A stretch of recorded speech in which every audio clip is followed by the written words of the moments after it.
Advice. Hey everyone, welcome back to Dannphan's Advice. It's been a while since I've done one of these videos, but I'm pretty excited to get back into doing it. So today we're talking about outlines. Now outlines are probably one of the most important parts of actually getting a story together. A lot of people who have trouble starting on their story, the reason why they're having trouble is because they don't have an outline together. They have like kind of some story beats in their head, but they can't organize it. So if you're in that position where you have an idea in your head, but you can't get started on it, congratulations, you clicked on the right video.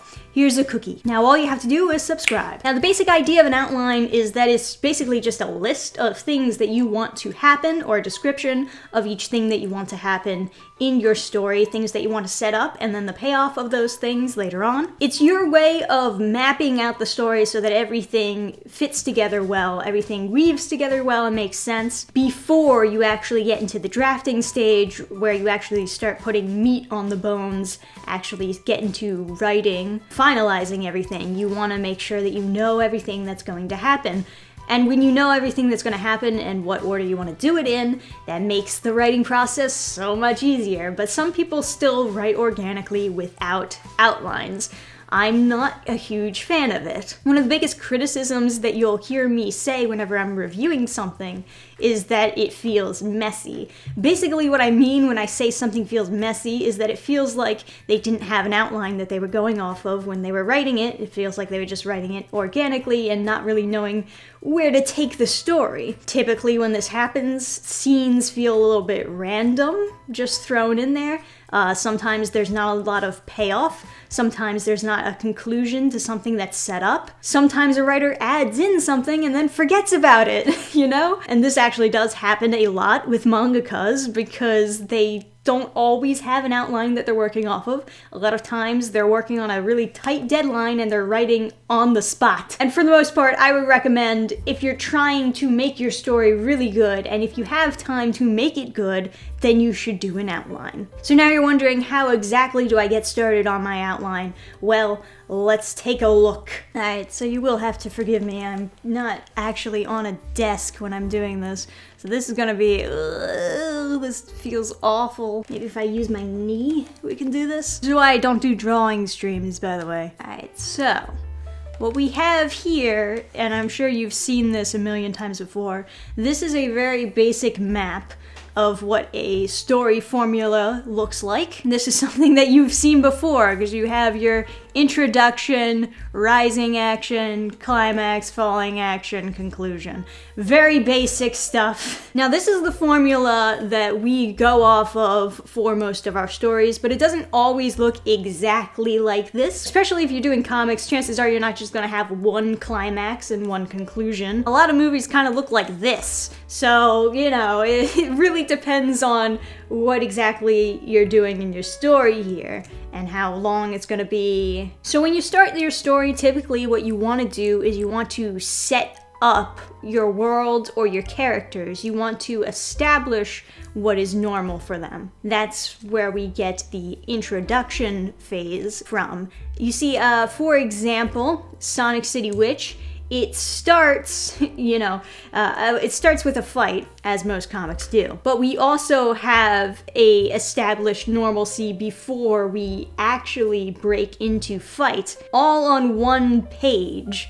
There's one panel where we show the city, show that everything's normal, everything's nice. Oh, that's a nice city, and fucking boom! Fuck your city! And then we start the fight, the first conflict. Now, typically what a lot of comics do is either start their comic with a fight or start their comic with a big establishing shot. Sort of the unspoken rule is the first page of your comic should look pretty. Just like how the same rule is for novels, that the first sentence of your novel should be like a real good killer. It should grab somebody's attention. So sometimes what you want to do is add some sense of normalcy, but there are different ways to do it. If you take the comic Jawbreakers, for example, Jawbreakers Lost Souls, it actually starts on the falling action before getting into a new story. It starts by them concluding a fight before getting into a new one,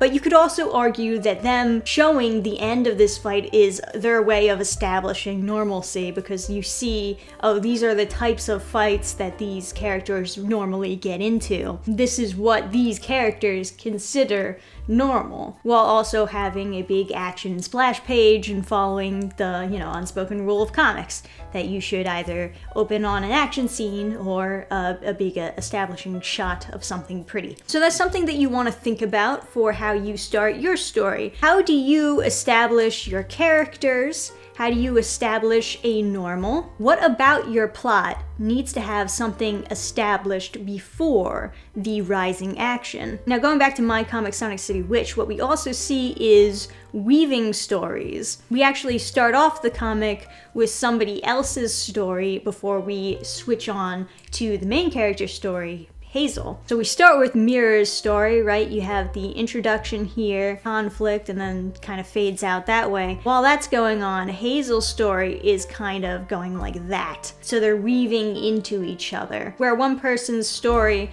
is falling, another person's story is rising. And this is just for issue 1. Like I said, a lot of stories kind of just look like big squiggles, like a big roller coaster is happening. Here I am talking about issue 1 of Sonic City Witch and how like 2 stories weave in together.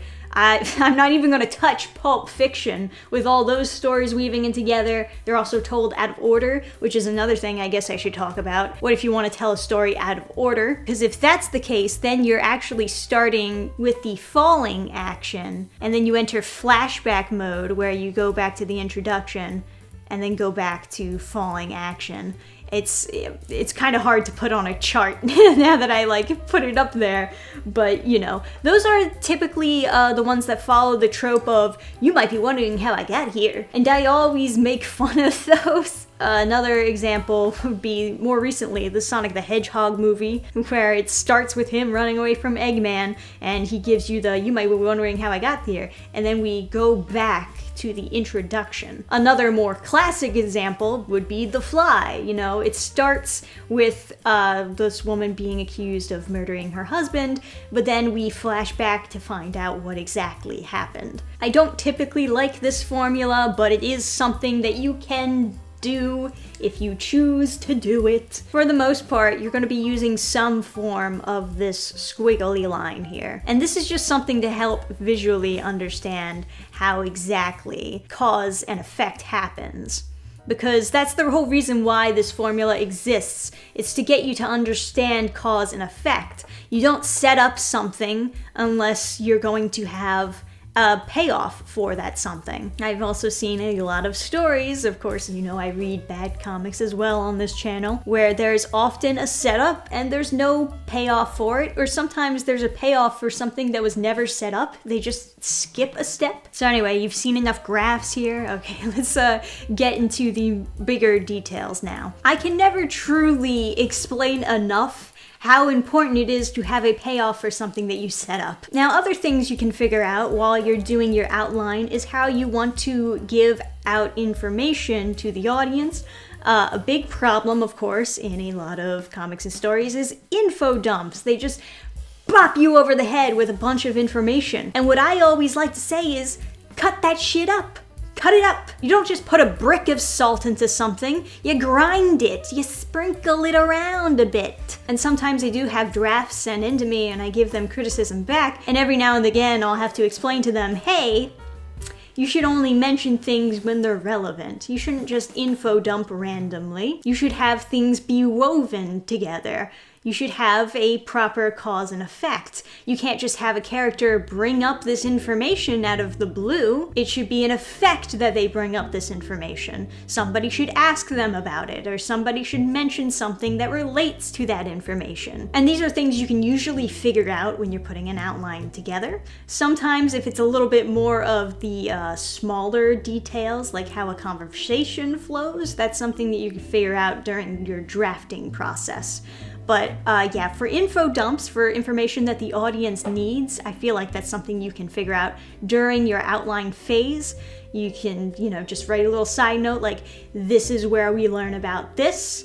and then later on down the line, this is where we learn about this, and so on and so forth. One of the best parts about outlining and how it can improve your story is when you have everything written down and organized, you can see maybe parts that you might have forgotten about, maybe stuff that you set up in the beginning that you never actually have a payoff for, and you can notice that when it's all written and organized out in front of you. You can be like, oh man, I set this up in this scene, but I never actually concluded it. I should add in a scene where that's concluded, and then there you go. You fixed it. You fixed it before you got to your drafting stage.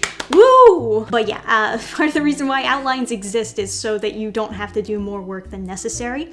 And like I said before, sometimes it's what you need to do to help you get started on something. I always like to work organized as humanly possible. But even me, I have certain steps that I'll skip every now and again when I'm doing writing. I guess one of the biggest examples is that I don't do scripts anymore. I actually go straight into the drawing phase.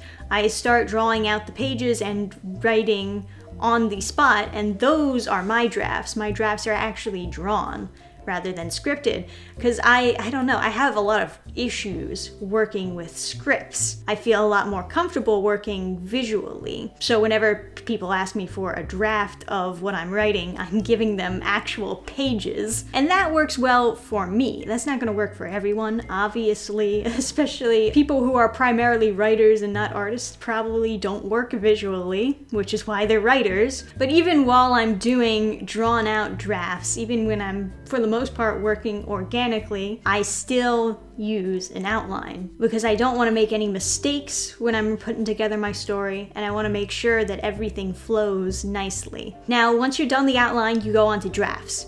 And there's a lot of things that can go wrong in drafts, but that's why they're drafts, so that you can polish them up and make them right again. There's not really a ton of feedback that you can get for an outline, but there's a ton of feedback you can get for drafts. A lot of problems that you're going to encounter when you're drafting something out is maybe you're just not executing the story the way that you were envisioning it the first time. You know, maybe dialogue isn't flowing out as naturally as you want it to. Maybe some scenes feel a little bit janky or unnatural. Maybe you have an issue with pacing, which is something that an outline can't really, you could argue, well, an outline helped me organize this, so I understood what fast scenes need to go here and what slow scenes need to go here. But for the most part, I don't think an outline is going to help you too much with pacing. That's really just something that you're gonna have to fix during the drafting stage. But of course, these are all other videos because right now we're just talking about outlines. So do you have any advice that you would like to give people working on their outline? Write it in the comments section below and let's have a conversation. Like the video if you did enjoy my little tidbits. Thank you guys for watching as usual, and I'm gonna see you guys next time. Bye! This video is sponsored by no one. Which is exactly why you should head over to burningstarcomics.net, where you can purchase independent comics made by me and my friends. You can even head over to Subscribestar, where you can join the fan club and get sneak peeks at new comics and art made by yours truly. Speaking of the fan club, let's give them a shout out. Program restart.